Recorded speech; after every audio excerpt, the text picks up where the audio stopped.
안쌤의 스팀 창의사고력과학 100제 초등 1, 2학년 1강을 시작하겠습니다. 자, 1강은 창의사고력 실력 다지기 100제 1편에 있는 강의를 진행하겠습니다. 제일 먼저 생명 영역의 1번부터 5번까지 진행하겠습니다. 자, 1번 키가 쑥쑥 커지고 몸 튼튼해지는 비타민 D 라고 되어 있네요. 이게 골룸이라는 이제 캐릭터인데 햇빛이 너무 싫대. 나는 햇빛이 싫어. 그랬더니 박쥐도 나도 싫어. 뭐 이렇게 얘기하고 있네요. 자, 우리 같이 한번 읽어볼까요? 자, 영화 반지의 제왕과 호빗에 등장하는 골룸은 왜 항상 착한 주인공에게 질까? 그 이유는 골룸의 몸속에 비타민 D가 부족하기 때문이라는 재미있는 연구 결과가 나왔다. 비타민 D는 칼슘의 흡수를 촉진시켜 뼈를 튼튼하게 하는데 도움을 주는 영양소이다. 비타민 D는 달걀, 노른자, 생선, 치즈와 같은 음식에도 들어있지만 주로 햇빛을 통해 얻어진다. 최근 영국 임페리얼 칼리지 런던 대학 연구팀은 호주 의학저널의 크리스마스판에 나쁜 주인공이 착한 주인공에게 지는 것은 비타민 D가 부족하기 때문이라는 연구 결과를 발표했다. 연구팀의 니콜라스 홉킨스 박사는 마지막에 승리를 차지한 빌보 베긴스는 골룸보다 비타민 D가 만들어지는 활동을 눈에 띄게 많이 했다면서 소설이나 영화 속에 등장하는 악당 캐릭터들이 영웅들에게 지는 이유는 바로 어둠을 좋아하기 때문이라고 말했다. 그치? 어둠을 좋아하면 비타민 D, 그치? 햇빛을 잘 받지 못하기 때문에 그죠? 튼튼하지 못하다. 그래서 비타민 D가 부족하면 어떤 질병에 걸리냐면 구루병이라는 병에 걸리는데 뼈가 자라는 성장기 어린이의 몸에 비타민 D가 부족하면 구루병에 걸리게 된대. 구루병이란 칼슘이 충분히 뼈에 흡수되지 못했을 때 생기는 병으로 다리가 곧지 못하고 이렇게 일자로 잘 펴져 있지 않고 바깥쪽으로 휘어지는 병이다. 둥글게 휘어지는 병. 이렇게 휘어지는 병이래. 비타민 D는 햇빛 비타민이라 불릴 만큼 낮에 야외 활동을 하는 것으로 충분히 얻을 수 있다. 그래서 낮에 밥 먹고 이렇게 한번 산책하는 게 비타민 D를 생성하는 데 좀 도움이 되는 거지. 그치? 자, 그럼 관련 영상을 한번 봅시다. 추운 날씨 탓에 어른이나 아이 할 것 없이 종일 실내에서 생활하느라 햇볕 쬐일 시간이 많지 않죠. 네, 이 때문에 햇빛을 받아야 생기는 비타민 D가 부족한 환자가 어린이와 여성을 중심으로 급증했습니다. 김잔디 기자의 보도입니다. 조용히 앉아 책을 읽고 집에서 동생과 노는 것을 즐기는 10살 수아니. 모래를 반죽해 케이크도 만들고 베란다는 어느새 놀이터로 변했습니다. 날씨가 추운 겨울에는 특히 바깥에 나갈 일이 없습니다. 할머니랑 아빠가 걱정돼서 안 나가게 해가지고 밖에 추워서 감기 걸린다. 소윤이는 겨울철에 밖에 안 나가? 응, 엄마가 미세먼지 있다고 했어요. 아이들뿐 아니라 어른들도 햇볕 쬐일 시간이 부족한 것은 마찬가지입니다. 햇빛 때문에 이제 얼굴에 잡티 같은 게, 기미 같은 게 많이 좀 생기더라고요. 햇빛을 쐬니까. 그래서 그런 것 때문에 이제 예방 차원에서 그렇게 하고 다녀요. 이렇다 보니 피부가 햇빛을 받아야만 만들어내는 비타민 D가 부족할 수밖에 없습니다. 최근 5년 사이 비타민 D 결핍 환자가 9배가 넘게 급증한 가장 큰 이유입니다. 특히 바깥 활동이 부족한 9살 이하의 어린이와 50대 이상의 환자가 많고 여성이 2배나 많았습니다. 비타민 D가 부족하면 뼈를 강하게 해주는 칼슘이 흡수되지 못해 뼈가 휘거나 금이 잘 가고 쉽게 부러질 수 있습니다. 골 결핍이나 골 다공증의 위험이 굉장히 높아지게 되죠. 이제 비타민 D가 면역 세포에 작용한다고 되어 있기 때문에 비타민 D가 결핍돼 있을 경우는 여러 가지 면역계의 교란이 생길 수가 있습니다. 비타민 D는 여름에 강한 햇빛에 충분히 한 달 정도 노출되면 겨울철을 버틸 수 있습니다. 비타민 D를 영양제로 먹으면 너무 고용량이기 때문에 신장결석이 생길 위험이 있습니다. 겨울에는 하루 중 가장 햇볕이 강한 정오 시간에 30분 정도 산책하면 비타민 D 부족을 막는 데 크게 도움이 됩니다. YTN 김잔디입니다. 자, 와우. 그래. 낮에 30분 정도 이제 산책을 하면 비타민 D를 충분히 흡수할 수 있다고 하네. 그치? 자, 1번. 비타민 D에 대한 설명으로 틀린 것은, 자, 우리 몸의 면역을 높인다.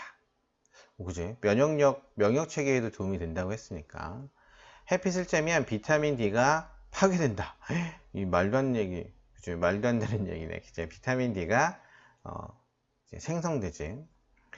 칼슘 흡수를 촉진시켜 뼈를 튼튼하게 만든다. 그지? 비타민 D가 부족하면 뼈가 휘는 구루병에 걸린다.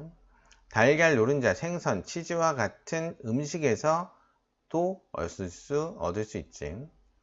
자, 2번. 비타민 D가 부족할 경우 칼슘이 뼈에 충분히 흡수되지 못해 다리가 바깥쪽으로 둥글게 휘어지는 병의 이름은 구루병이라고 그랬지. 구루병. 자, 3번. 2013년 4에서 5월 서울대 학부생과 대학원생 5,239명을 대상으로 정기 건강검진을 실시한 결과 비타민 D 수치가 20대 성인 수치보다 부족한 학생의 비율이 96.2%, 남학생은 95.7%, 여학생은 96.6%로 조사를 했다고 한다. 학생들의 비타민 수치가 낮은 이유를 추리하여 서술하시오. 왜 학생들의 비타민 수치가 낮을까? 서울대 학생과 이제 서울대는 공부를 너무 열심히 하는 거 아니야? 그지? 자, 왜 그럴까? 공부를 너무 열심히 하니까 뭐 할 시간이 없어? 그치? 밖에 나가서 산책할 시간이 없는 거야. 그치? 햇빛을 받을 시간. 그치? 요즘 학생들의 야외 활동량이 줄어들어 햇빛을 받을 시간이 부족하기 때문인 거지. 그치?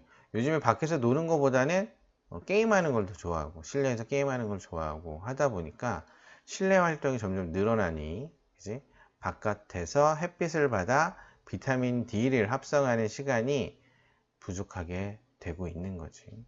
그래서 뭐 이것 때문에 밖에 나가서 놀아야 된다, 뭐 그렇게 얘기하면 또 안 되겠지만, 그래서 적절히 야외 활동을 하는 것은 좋다. 그치? 2번을 봅시다. 대왕 오징어의 비밀. 오징어가 대왕이래. 대왕. 엄청 큰가 보다. 그치? 우와, 배보다 이 다리 하나가 엄청 큰데? 자, 같이 한번 읽어봅시다. 오징어의 종류는 전 세계적으로 약 490종에 달하며 우리나라 주변 바다에는 35종이 살고 있는 것으로 알려졌다. 오징어 종류 중 가장 작은 것은 꼬마 오징어로 다 자라도 몸 길이가 2cm 남짓밖에 되지 않는다.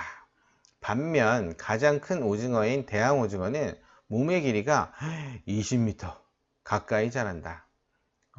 선생님이 1.73m, 2m가 안 되는데 20m가 된다는 얘기네. 자, 대왕 오징어는 지구에서 가장 큰 무척추 동물이다. 대왕 오징어는 바다 괴물로 불릴 만큼 거대한 몸집을 가졌지만 심해에 사는 까닭에 제대로 된 연구가 진행되지 못했다. 2005년 일본 오사카와 라군도 근처에서 살아있는 대왕 오징어가 사상 처음으로 카메라에 잡혔다. 이 오징어는 길이 15m에 무게 250kg으로 바닷속에서 만나게 되면 엄청나게 무서울 듯한 크기이다. 지금까지 호주, 일본, 프랑스, 아일랜드 등지에서 잡은 거대 오징어 43마리의 세포 조직을 연구한 결과 이들의 유전자는 매우 비슷한 것으로 밝혀졌다. 이 연구를 통해 전 세계 곳곳에서 발견된 대왕 오징어는 모두 같은 종이라는 결론을 얻었다. 그지? 같은 종류라는 얘기지. 우리 대왕 오징어가 우리나라에도 잡혔는데 우리 영상으로 한번 만나봅시다. 어른 키의 몇 배나 되는 초대형 오징어가 부산 앞바다에서 잡혔습니다. 수십 년 바다를 겪은 어민들도 이런 초대형 오징어는 처음이라며 혀를 내둘렀는데 오늘 오후 바로 경매 처리됐습니다. 박명선 기자가 보도합니다. 오늘 낮 부산 자갈치 시장이 시끌벅적합니다. 어른 3명 키에 이르는 초대형 오징어 때문입니다. 길이만 4.5m가 넘고 무게는 100kg에 달합니다. 눈 하나가 사람 머리만 합니다. 부산 자갈치 시장에서 잔뼈가 굵은 어민들도 이런 어마어마한 크기의 오징어는 처음이라며 혀를 내두릅니다. 40년 가까이 있어도 자갈치 있어도 이런 건 처음 봅니다. 오징어 처음 보고 이거는 좀 희귀종이고 물 밑에 그 깊이에 한 200m 이런 데 산다는데. 초대형 오징어에 날카롭게 휘어진 이빨을 보며 지나가던 시민들은 발길을 멈춥니다. 친구랑 부산 놀러 왔는데 이런 대형 오징어도 보고 너무 신기하고 좋아요. 이 초대형 오징어는 어젯밤 부산 앞바다에서 조업 중이던 어선의 그물에 걸렸습니다. 전문가들은 깊은 심해 속에서 서식하는 대왕 오징어로 추정했습니다. 이렇게 큰 오징어가 우리나라 연근해에서 잡힌 것은 전문가도 놀랄 정도로 이례적입니다. 그렇게 큰 개체가 우리나라 연안에서 그건 좀 특이하긴 특이합니다. 수심이 깊은 곳에서 아마 서식을 보통 하는 걸로 알려져 있습니다. 일반 오징어와 비교해보면 그 크기 차이가 확연합니다. 이로써 우리 연근해에 대형 백상아리에 이어 대형 오징어까지 잡힌다는 것이 확인됐습니다. 한편 자갈치 시장을 떠들썩하게 했던 초대형 오징어는 위판장에서 30만 원에 낙찰됐습니다. KNN 박명선입니다. 우와, 엄청나게 크다. 그죠? 멀리서 잡으니까 좀 작아 보이긴 하는데, 그죠? 그래도 사람 옆에 보니까 눈 하나가 사람 머리만 하다고 하니 엄청 크네. 그치? 자, 1번. 오징어에 대한 설명으로. 자, 틀린 것은. 자, 대왕 오징어는 가장 큰 무척축 동물이다. 맞지? 그리고 오징어는 세계적으로 490여 종에 달하고 우리나라 주변 바다에는 약 35종의 오징어가 살고 있고 세계 곳곳에서 발견되는 대왕 오징어는 모두 서로 다른 종이다? 아까 같은 종이라 그랬지? 자, 유전자, 그지? 그 세포를 분석을 했더니, 그지? 세계 곳곳에서 발견되는 대왕 오징어의 세포를 비교해 봤더니 같은 종이라는 결론을 내렸다 그랬지. 가장 작은 오징어는 다 자라도 몸 길이가 2cm 정도밖에 되지 않는 꼬마 오징어가 있다 그랬지. 이번 동물은 크게 등뼈가 있는 동물과 등뼈가 없는 동물 두 무리로 분류할 수 있다. 오징어처럼 등뼈가 없는 동물을 무엇이라고 하는가 라고 되어 있는데 우리 다양한 동물들의 세계에 관련된 재밌는 영상이 있어서 영상을 한번 보고 우리 2번, 3번을 풀어봅시다.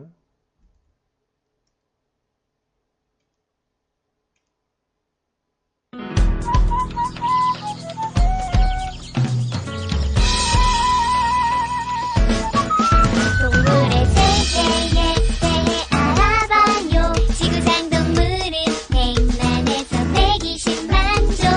생김새도 가지가지, 사는 곳도 가지가지. 사는 곳에 따라 생김새가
자, 다양한 동물들의 모습을 확인할 수 있었지. 그치? 자, 그러면 2번.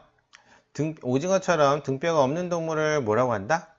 무척추 동물이라고 하지. 무척추 동물. 3번. 다음 여러 가지 동물 중 오징어와 비슷한 동물을 고르고 그렇게 생각한 이유를 쓰시오. 자, 오징어와 비슷한 동물. 개, 거미, 고래, 상어, 지렁이, 호랑이? 뭐가 비슷하지? 자, 오징어와 비슷한 동물. 거미, 지렁이. 자, 거미랑 지렁이. 거미와 지렁이는 이제 등뼈가 없지. 등뼈가 없으니까 오징어, 무척추 동물과 같은, 그지? 등뼈가 없는 동물.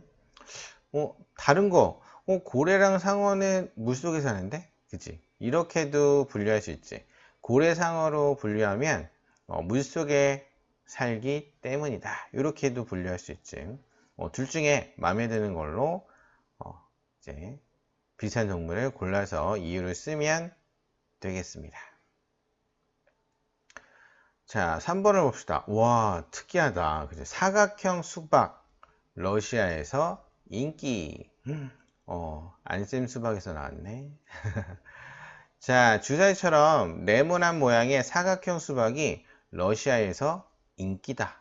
1번 교토통신은 일본의 가가와 현에서 재배된 사각형 수박이 최근 러시아의 부자들 사이에서 큰 인기를 끌어 한 개에 28,000 루블, 약 96만 1240원, 거의 100만원 돈인데? 예, 팔린다고 보도했다.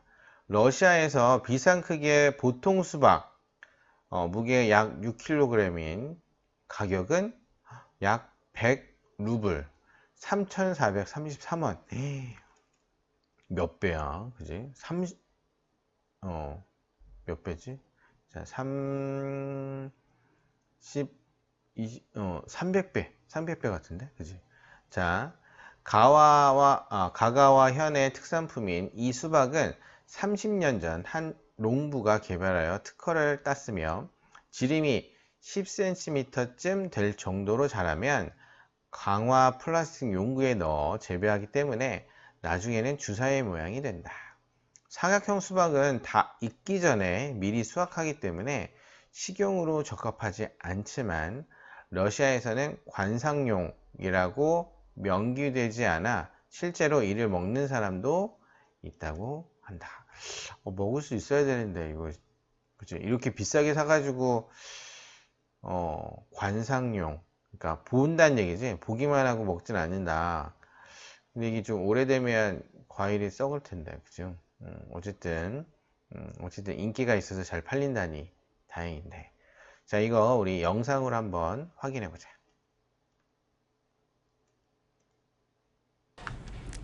동그란 수박이 아닌 사각형 수박이 나왔습니다. 참 희한하죠?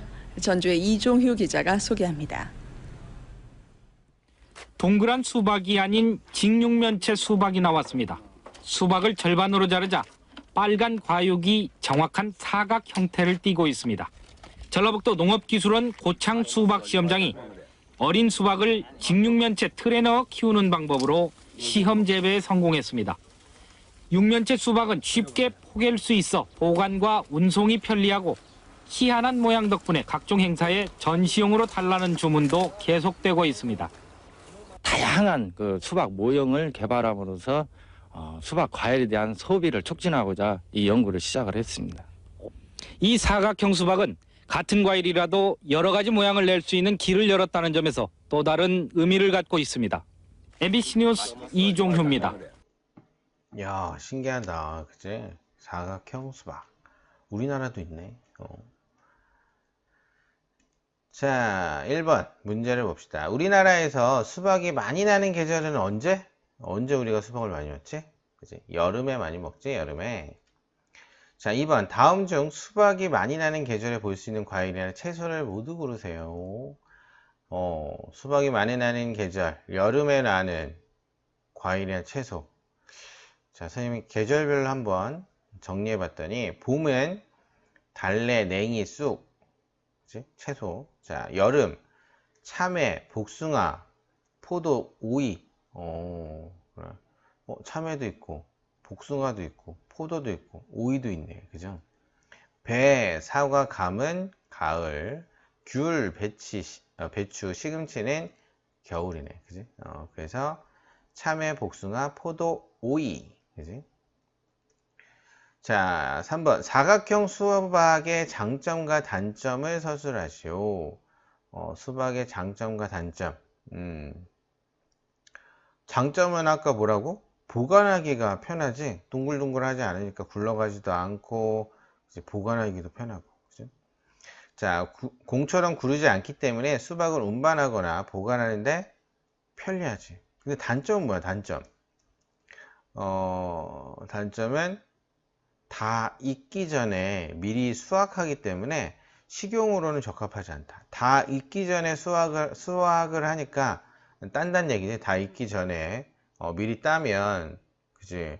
맛있게 익은 빨간, 그지? 속살이 빨갛게 되지 않아서 이제 먹으면 달지 않다는 얘기네. 그죠? 좀 안타깝긴 하지만 그래도 인기가 있다니까 참 신기하네. 그지? 근데 우리나라에서는 다 익어서 먹을 수 있는 수박을 만든 거야. 그치? 식용으로 적합한 걸로. 일단 여기 나온 기사 내용으로는 다 익기 전에 수확하기 때문에 식용으로 적합하지 않다라고 할 수 있는 거지. 여기 나와 있는 내용으로는. 그치? 자, 4번을 봅시다.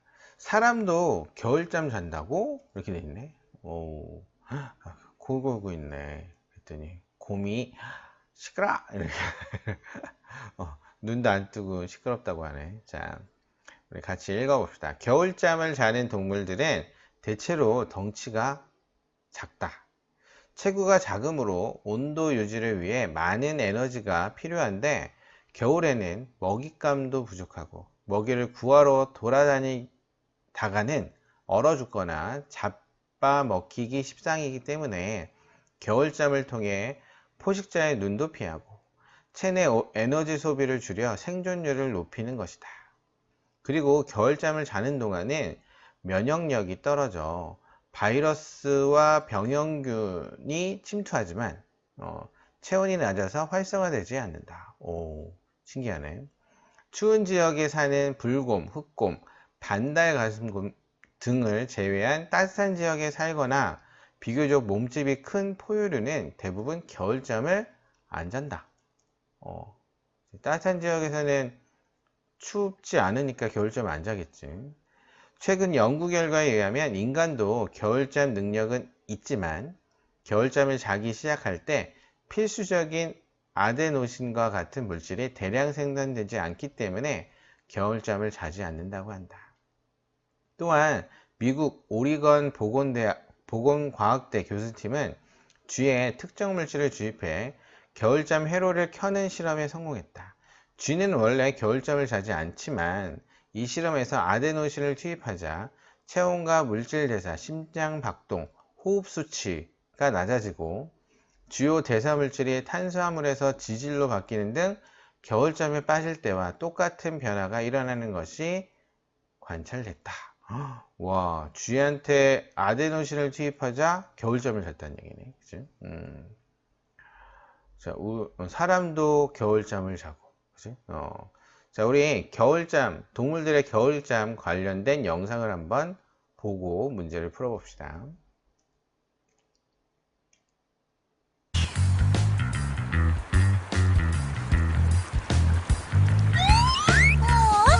다람쥐랑 개구리 어디로 갔지? 어디로 갔지? 바로 잠을 자러 간 거야. 추운 겨울엔 꼭꼭 숨어서 잠을 자는 동물들이 있거든. 짠! 이렇게. 다람쥐? 맞아.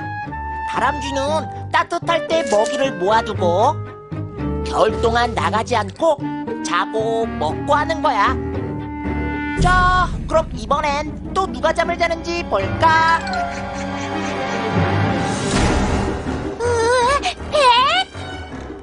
뱀들은 서로 따뜻하게 몸을 꼬고 겨울잠을 자곤 해. 이렇게 얼음이 온 계곡 바위 밑에도 누군가 자고 있어. 짜잔! 바로 개구리야. 그리고 또 개구리는 흙 속에서 겨울잠을 자기도 해. 이렇게 몸의 뒤쪽부터 땅을 파고 들어가지. 개구리는 겨울잠을 자기 전에 먹이를 많이 먹어둬. 우와, 신기하다. 겨울잠하면 또 우리지.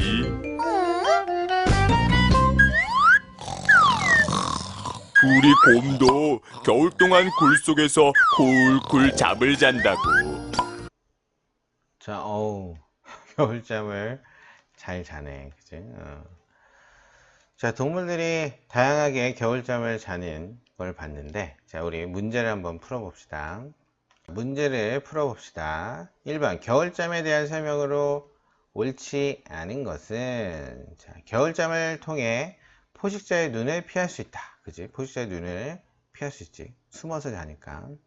겨울잠을 자는 동물들은 대체로 덩치가 작다 그랬지. 덩치가 작은 동물들이 에너지를 많이 소비하기 때문에 체온을 유지하기 위해 겨울잠을 자는 동안 체내 에너지 소비율을 낮춰서 자는 거지. 따뜻한 지역에 사는 동물들은 대부분 겨울잠을 안 잔다 그랬지. 따뜻하니까 겨울이 아니니까 자진 않지, 그치? 겨울잠을 자는 동안 바이러스가 침투하여도 체온이 낮아 활성화되지 않는다 그랬지. 자, 2번. 우리 주변에서 겨울잠을 자는 동물을 3가지 이상 쓰시오. 아까 뭐가 있었지? 개구리, 곰, 뱀, 거북, 도마뱀, 박쥐 등 더 다양하게. 박쥐도 겨울잠 잤네. 자, 3번. 인간도 겨울잠 능력은 있지만 겨울잠을 자기 시작할 때 필수적인 아데노신 같은 물질이 대량 생산되지 않기 때문에 겨울잠을 자지 않는다고 한다. 만약 인간이 겨울잠을 잘 경우 좋은 점은 어떤 것이 있을지 서술하시오. 인간이 겨울잠을 자면 어떤 좋은 점이 있을까? 그치? 겨울 동안 안 먹고 안 하니까 뭐 청소도 안 해도 되고 돈도 안 벌어도 되겠다. 그죠? 먹을 게 아니 이게 일을 안 하면 좀 문제가 될 것 같긴 한데, 그죠? 근데 어디에 활용하면 좋을까?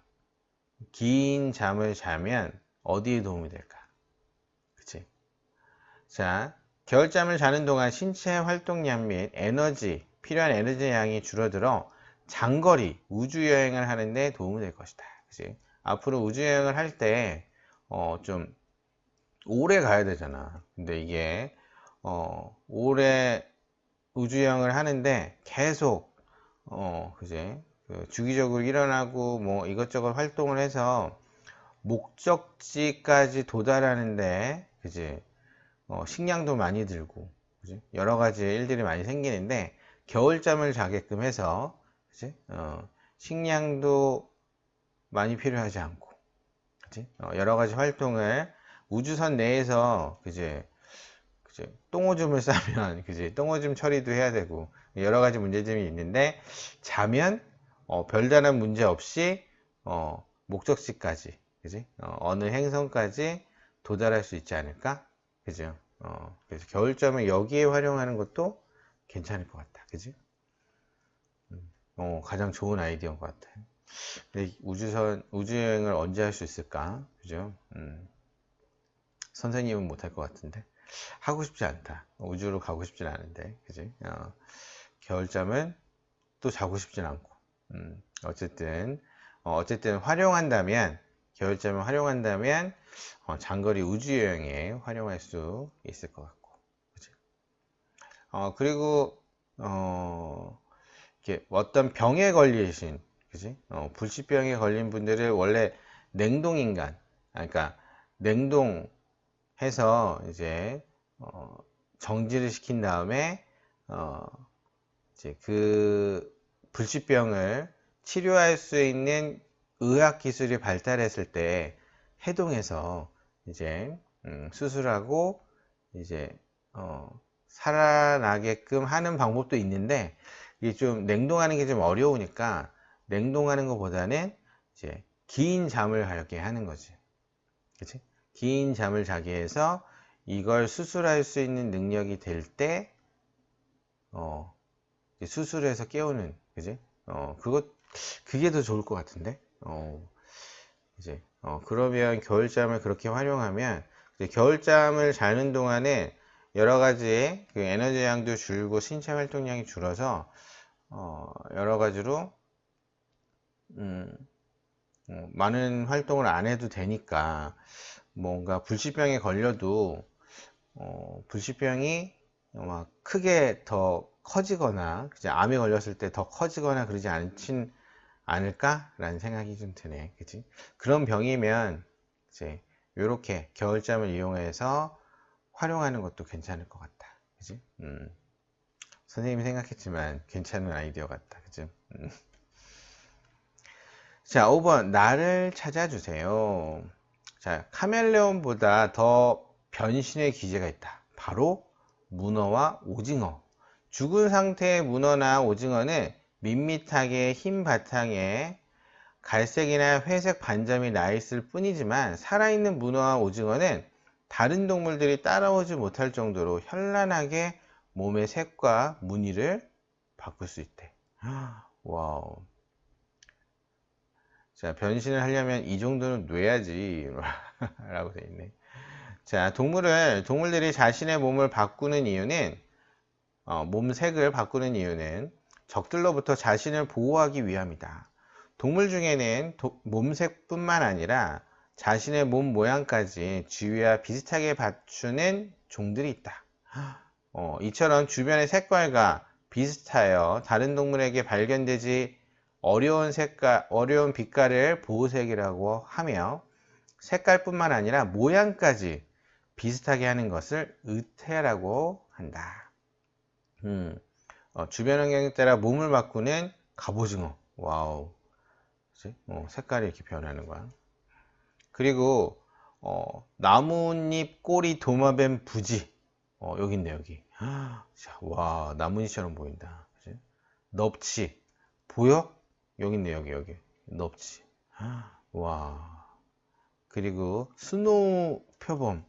스노우 표범 어디 있는 거야? 찾았어? 스노우 표범이 어딨나? 못 찾겠는데? 스노우 표범이 어딘가 있대. 찾아봐봐. 스노우 표범. 이게 머리 같은데? 어디 숨어 있는 것 같다. 그리고 대벌레. 요게 대벌레야, 요게. 와, 나무 줄기 같은데, 그치? 대벌레. 자, 이렇게, 모양까지, 색깔하고 모양까지 비슷한 거는 의태라고 하는 거지. 이것도 모양이 같은 거네, 그치? 자, 그러면 우리, 보호색과 관련된 영상을 한번 보고 문제를 풀어봅시다. 나 여기 있지. 바람이 살랑살랑. 나뭇가지만 외로이? 아무도 없나? 나 여기 있지. 나뭇가지 하나가 꿈틀. 아니. 갈색벌레 한 마리가 꿈틀. 붉은 잎이 하늘하늘. 꽃들만 외로이. 아무도 없나? 나 여기 있지. 꽃송이 하나가 움찔. 아니. 분홍 사마귀 한 마리가 움찔. 햇빛 밝은 들판에 숲을만 푸릇푸릇.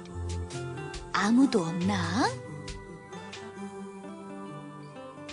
나 여기 있지. 풀 한 가닥이 스르르. 아니. 초록뱀 한 마리가 스르르. 한적한 숲속에 낙엽만 겹겹이. 아무도 없나? 나 여기 있지. 나뭇잎 하나가 팔랑. 아니, 노란 나방 한 마리가 팔랑. 붉은 물결 춤추는 바닷속에 산호만 한가득. 아무도 없나? 나 여기 있지. 산호초 하나가 살랑. 아니, 빨간 물고기 한 마리가 살랑. 찬바람이 쌩쌩. 눈 덮인 숲속에 아무도 없나? 나 여기 있지. 눈송이 하나 쿵. 아니, 흰 여우 한 마리가 쿵.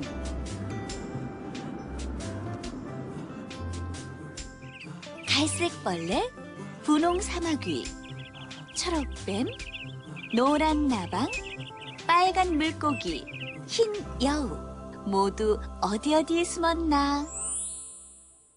바람이 살랑살랑. 나뭇가지만 외로이. 아무도 없나? 나 여기 있지.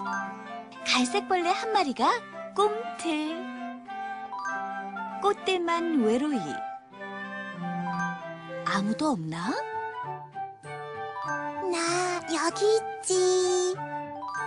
분홍 사마귀 한 마리가 움찔. 햇빛 밝은 들판에 수풀만 푸릇푸릇. 아무도 없나? 나 여기 있지. 초록뱀 한 마리가 스르르. 한적한 숲속에 낙엽만 겹겹이. 아무도 없나? 나 여기 있지. 노란 나방 한 마리가 팔랑. 붉은 물결 춤추는 바닷속에 산호만 한가득. 아무도 없나? 나 여기 있지. 빨간 물고기 한 마리가 살랑. 찬바람이 쌩쌩. 눈 덮인 숲속에 아무도 없나? 나 여기 있지. 흰 여우 한 마리가 쿵.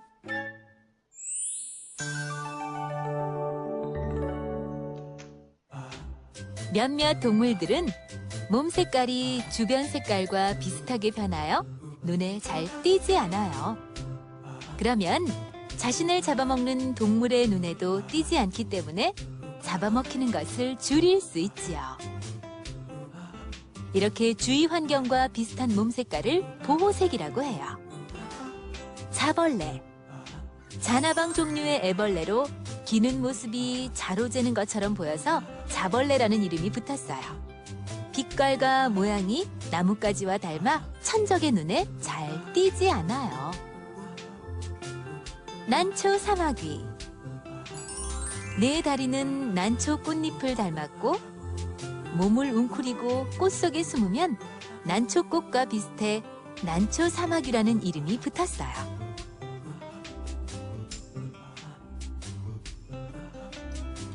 플로리다 청사. 입부분이 매우 뾰족한 삼각형의 머리를 하고 있으며 목과 꼬리가 매우 가늘면서 길어요. 수풀과 같은 초록색이어서 몸을 숨기기 좋아요. 외줄 노랑가지 나방. 몸의 구조는 나비와 비슷하지만 대부분 주로 밤에 움직여요. 낙엽과 비슷한 색깔을 띠고 있어서 낙엽 사이에 몸을 숨길 때가 많아요. 롱노즈 호크피쉬. 몸이 가늘고 빨간 선들로 이루어진 네모 무늬가 있어요. 주로 붉은색 산호초 위에 앉아 있다가 산호 사이에 있는 먹이를 먹어요.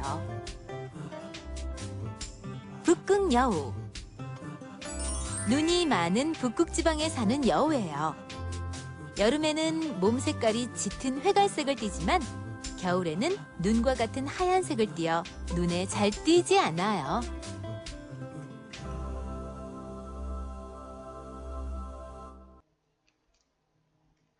와우. 야, 찾기 너무 힘들다. 그죠? 자, 1번. 다음 생물 중 자신의 몸을 보호하는 방법이 다른 하나는 어느 것인가? 그치? 카멜레온, 문어, 갑오징어, 자벌레, 박쥐 얼굴 두꺼비. 자, 아까 뭐라고 그러죠? 주변 색과 같은 거는 보호색. 그치? 그리고 같은 색깔과 모양까지 같으면, 그치? 뭐라고? 의태라고 했지, 의태.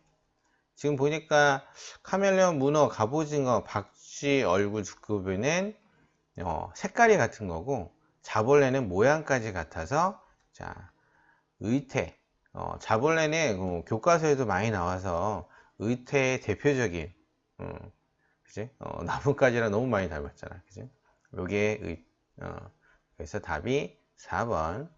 2번. 카멜레온이나 갑오징어처럼 자신이 적의 눈에 띄지 않도록 주변의 환경과 비슷하게 바꾼 몸의 색깔을 무엇이라고 하는가? 무엇이라고 한다고? 보호색이라고 그랬죠. 보호색. 3번. 미국 북부나 캐나다의 숲에 서식하는 갈색 토끼는 겨울이 되면 털갈이를 해서 온몸이 흰색이 된다. 토끼가 털갈이 하는 이유를 추리하여 서술하시오 라고 되어 있네. 그치? 숲에 사는 갈색 토끼는 겨울이 되면 이렇게 흰색이 된대. 왜 그럴까? 그치? 갈색인 이유는 주변이 갈색이니까 갈색. 그리고 겨울이 되면 어떻게 돼? 주변에 눈이 많이 내려서 주변에 눈이 되니까, 그치? 주변 색과 비슷한, 그치? 흰색이 되는데, 와, 털갈이를 해서 이렇게 바꾼다. 그치? 아까 북극여우는, 그치? 북극여우는 흰색 털을 가지고 태어났는데, 주변이 색이 안 변하니까 계속 흰색인데, 토끼는, 여름에는, 그치?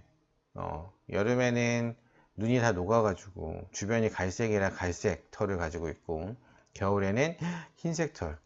대단한 능력인데, 그죠? 자, 그래서 겨울이 되면 흰 눈으로 주변이 흰색이기 때문에 몸을 흰색으로 만든다. 그지? 왜? 천적의 눈을 피하기 위해서. 그지? 보호색이 된 거죠, 보호색을. 야, 대단한 토끼다. 그지?